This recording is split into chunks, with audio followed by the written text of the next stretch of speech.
Huwallahu alladzi la ilaha illahu al-malikul quddusus salamul mu'minul muhaiminul azizul jabbarul mutakabbir subhanallahi amma yushrikun huwallahul khaliqul bari'ul. Bismillahirrahmanirrahim. Assalamualaikum warahmatullahi wabarakatuh. Waalaikumsalam. Jamaah rahimahullah. Seperti biasa sebelum Imam Khatib Bari segala kami menyampaikan laporan keadaan keuangan mingguan dari tanggal 15 sampai dengan 22 Mei 2025. Yang pertama sisa kas minggu yang lalu yaitu sebesar Rp76.800. Assalamualaikum warahmatullahi wabarakatuh. Waalaikumsalam.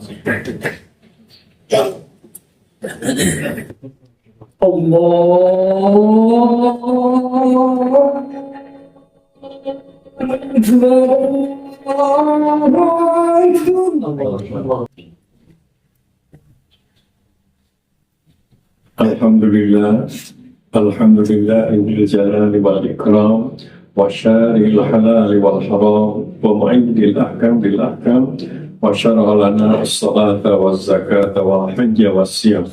Asyhadu an la ilaha illallah wa asyhadu anna Muhammadan abduhu wa rasuluh. Allahumma salli wa sallim ala sayyidil mursalin wa ala alihi wa sahbihi ajma'in. Ma'asyiral muslimin, usikum wa nafsi bitaqwallah faqad faza al-muttaqun. Ittaqullaha haqqa tuqatih wa la tamutunna illa wa antum muslimun. Fatazawwadu fa inna khairaz zadi taqwa. Jemaah Jumat yang berbahagia, kita bersyukur kehadirat Allah Subhanahu wa taala siang ini mendapat kesempatan untuk melaksanakan salah satu kewajiban utama kita, melaksanakan salat Jumat. Allah Subhanahu wa taala menurunkan berbagai macam aturan dalam Al-Qur'an. Pada umumnya aturan-aturan itu disampaikan oleh Allah dalam bentuk global dan umum. Perintah sholat secara umum, perintah ibadah haji juga secara umum, perintah juga yang lain secara umum, kecuali satu, yaitu menyangkut pengaturan harta kekayaan, terutama yang menyangkut waris. Jadi kalau kita berbicara tentang waris itu tuntas dalam Al-Quran. Tentu ada hadis yang melengkapi, menyempurnakan, menguatkan dalil-dalil yang ada pada Al-Quran. Secara garis besar, Quran memukakan pemilik mutlak dari seluruh harta kekayaan ini adalah Allah. Itu harus menjadi keyakinan kita.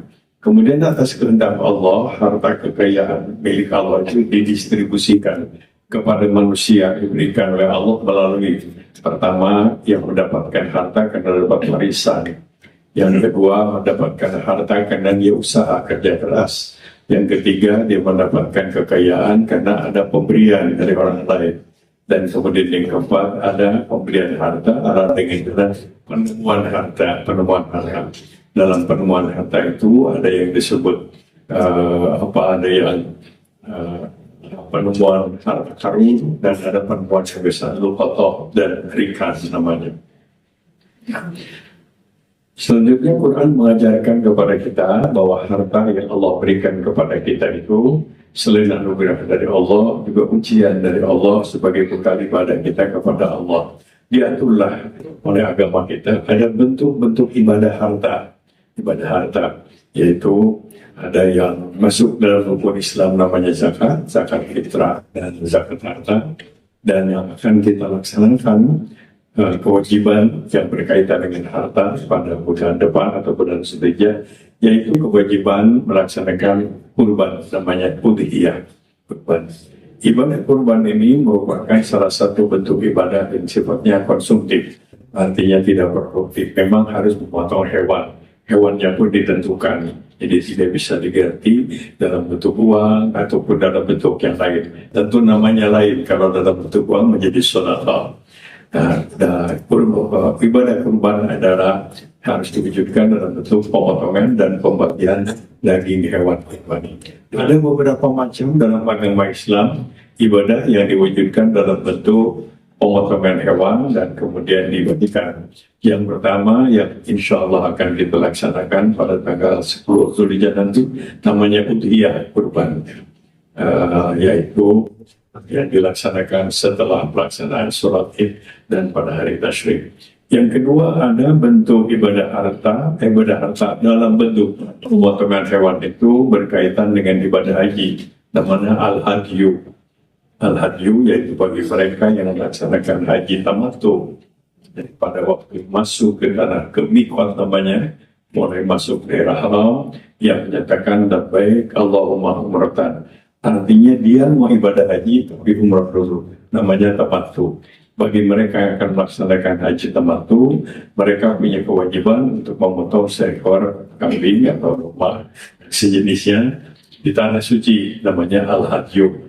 Kalau itu tidak dilakukan, maka dia wajib saum, yaitu 3 hari di tanah suci dan 7 hari keluar tanah suci, semacam saum kifarat mengganti al-hadyu. Dalam ibadah haji masih ada bentuk-bentuk ibadah dengan bentuk pemberian pemotongan hewan dan dibagikan, umpamanya karena dam itu pelanggaran tertentu. Jadi kalau seorang ibu umpamanya sudah berangkat ke Umrah, tapi sebelum melaksanakan tawaf dia sudah datang menstruasi maka dia tidak bisa melaksanakan tawaf, maka dia harus menunggu sampai bersih. Andai kata sampai pada waktunya tidak bisa melakukan, dia terkena dam, harus memotong seekor kambing.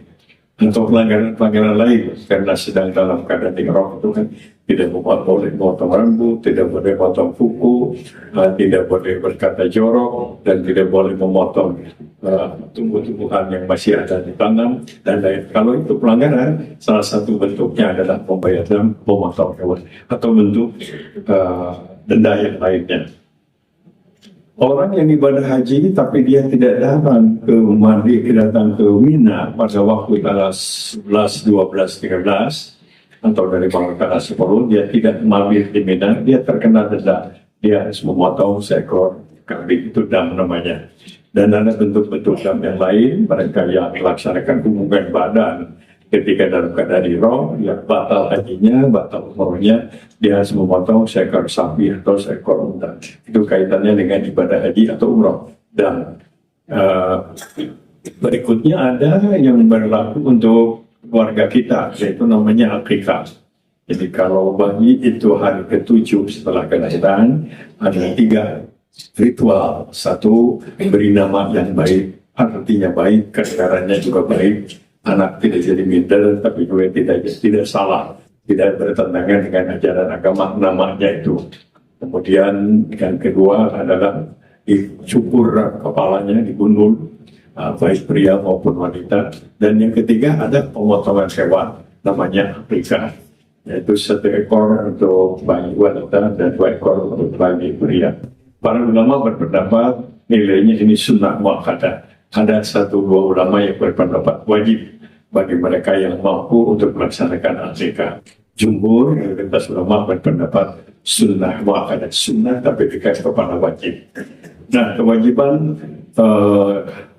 harta dalam bentuk pemotongan hewan yang insya Allah akan kita laksanakan pada tanggal 10 Zulhijjah, yaitu namanya udhiyah kurban. Menurut sejarah, udhiyah ini diabadikan dari peristiwa yang dialami oleh Nabi Ibrahim dan Nabi Ismail ketika atas perintah Allah, Nabi Ibrahim diuji anak yang hasil doa demi doa yang lama, kemudian setelah anak itu dalam keadaan lucu harus dikorbankan, dan Nabi Ibrahim patuh, Ismail patuh, ibunya juga patuh untuk menunjukkan kesolehan orang-orang dalam berkurban karena atas perintah Allah Subhanahu wa taala. Nah, Rasulullah SAW mendapatkan syariat bahwa umat Islam, umat Rasulullah juga diperintahkan untuk melaksanakan kurban. Inna a'tayna kal kautsar fasholli li rabbika wanhar. Berikan kepadamu nikmat yang serba banyak. Lakukan sholat dan dalam berkurban. Dalam ajaran Islam, ibadah kurban ini sekali lagi memang ada yang berpendapat wajib. Tapi sebagian besar ulama mengatakan sunnah muakkadah. Sunnah tapi dekat kepada wajib. Kepada mereka yang mampu hendaklah berusaha untuk melaksanakan pemotongan dan pembagian hewan kurban itu. Rasulullah SAW sendiri setelah beliau menjadi pemimpin di Madinah tidak termasuk orang kaya. Sebelum beliau menjadi nabi, menjadi rasul, beliau adalah seorang pengusaha dan sukses melakukan namanya sinergi bisnis dengan janda kaya Siti Khadijah.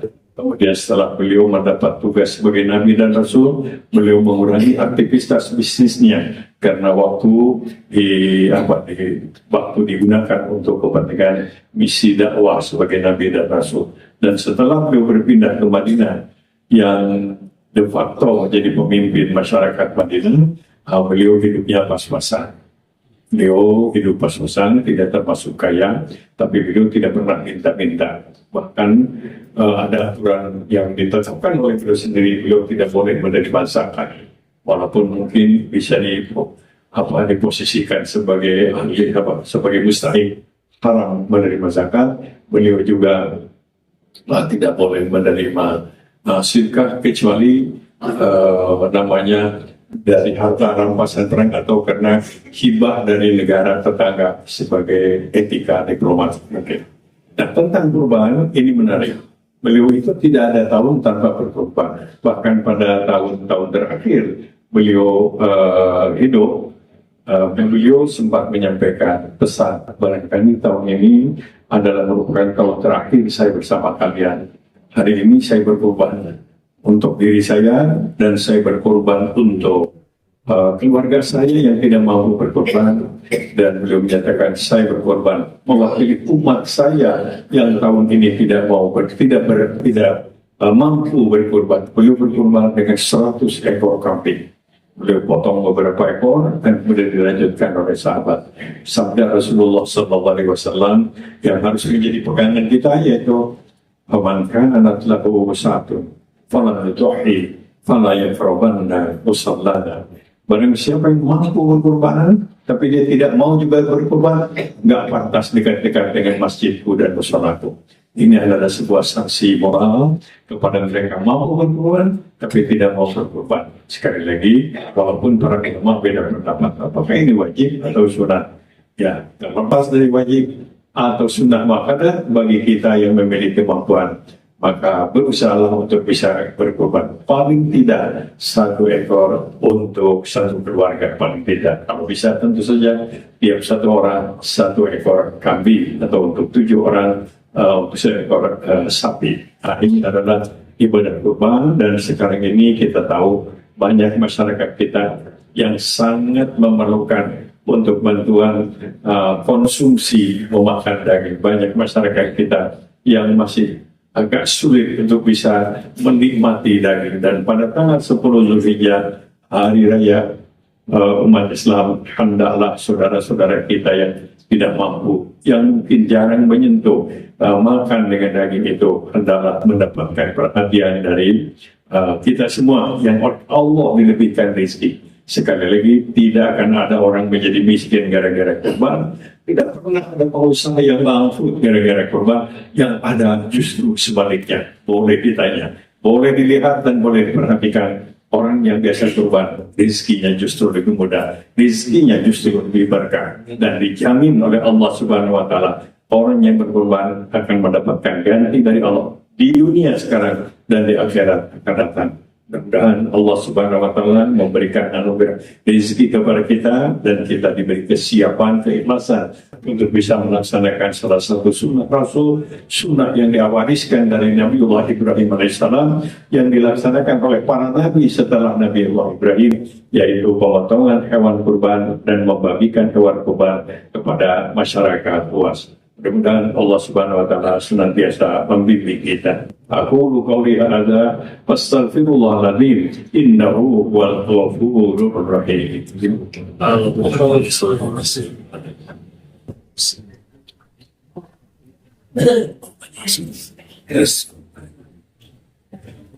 Alhamdulillah, Alhamdulillahi Rabbil Alamin Ar-Rahmanir Rahim Maliki Yawmiddin Asyhadu an la ilaha illallah wa asyhadu anna Muhammadan abduhu wa rasuluh.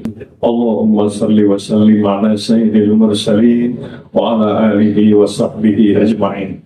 Ma'asyiral muslimin, usikum wa nafsi bitaqwallah faqad fazal muttaqun. Ittaqullaha haqqa tuqatih wa la tamutunna illa wa antum muslimun. Fatazawwadu fa inna khairaz zadi taqwa. Ittaqullaha haqqa tuqatih wa la tamutunna illa wa antum muslimun. Jamaah umat yang berbahagia, maka yang ada pada diri kita adalah anugerah Allah. Harta kita dapatkan bisa karena dapat warisan, bisa karena menerima pemberian, bisa karena hasil kerja dan usaha, ataupun juga penemuan, baik rikaz ataupun dokotok. Dari seluruh harta itu yang paling berkah, begitu dikatakan oleh Nabi, harta yang diperoleh dari hasil kerja keras, hasil usaha yang halal tentu saja. Dan Rasulullah SAW mengajarkan kepada kita, harta yang Allah berikan kepada kita selain anugerah dari Allah, amanat titipan dari Allah yang harus kita pertanggungjawabkan dan harus menjadi bekal ibadah kita kepada Allah Subhanahu wa Ta'ala. Kita bersyukur anugerah harta, wujud syukur itu kita melaksanakan kewajiban pengelolaan harta yang baik dan menyalurkan harta itu dengan baik. Kita harus yakin apa yang dinyatakan Rasulullah, tidak akan ada orang menjadi miskin gara-gara sedekah, gara-gara kurban. Dijamin oleh Rasulullah SAW, tidak akan ada pengusaha yang bangkrut gara-gara kurban atau gara-gara zakat. Yang ada adalah justru sebaliknya. Allahumma firlil muslimina wal muslimat wal mu'minina wal mu'minat al ahya'i minhum wal amwat. Allahumma rabbana la tuzigh qulubana ba'da idh hadaytana wa hab lana min ladunka rahmah innaka antal wahhab. Allahumma arinal haqqa haqqan warzuqna ittiba'ah wa arinal batila batila warzuqna ijtinabah. Allahumma rabbana innana sami'na munadiyan yunadi bil iman an aminu bi rabbikum fa amanna. Rabbana faghfir lana dzunubana wa kaffir 'anna sayyi'atina wa tawaffana ma'al abrar. Rabbana wa atina ma wa'adtana 'ala rusulik wa la tukhzina yawmal qiyamah innaka la tukhliful mi'ad. Allahumma ansur ikhwanana fi Palestin wa ansur ikhwanana al-mujahidin fi Gaza. Allahumma a'di a'da'ana a'da'umul yahud az-zalimin. Rabbana atina fid dunya hasanah wa fil akhirati hasanah wa qina adzaban nar. Subhana rabbika rabbil izzati amma yasifun wa salamun alal mursalin walhamdulillahi rabbil alamin. Amin ya Allah ya rabbal alamin.